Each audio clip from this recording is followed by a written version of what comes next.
איך אתה מגיע מלהיות מהנדס ללהיות עורך דין? כאילו, האמת שאני במהות שלי רציתי להיות עורך דין. ובגלל שאבא שלי הוא בתחום הזה, הוא הכריח אותי להיכנס לתחום הזה.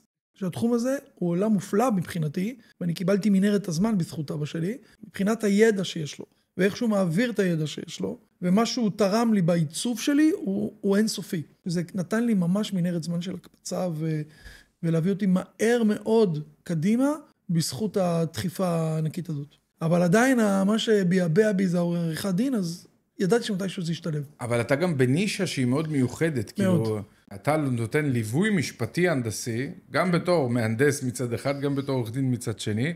אתה אומר, כמה אנשים יש בישראל שאתה יודע, כן. זה רלוונטי להם, 3, 4, זה כאילו כן, זה... יש, אני לא יודע כמה, אבל אין הרבה, וחשוב גם כן לזקק את האיכות בזה. לזקק את האיכות זה אומר גם איזה רמת מהנדס אתה ואיזה רמת עורך דין אתה. זאת אומרת, ככל שהרמה יותר גבוהה, היכולות שלך להביא תוצר יותר טוב למשתמש הקצה, שזה מוסד או קבלן, בהכרח עולים לאין ארוך, ואתה יכול לגשת לפוזיציה שאתה נותן מקדמי החלטה מצוינים למקבלי החלטות שרואה תמונה מתכללת גדולה.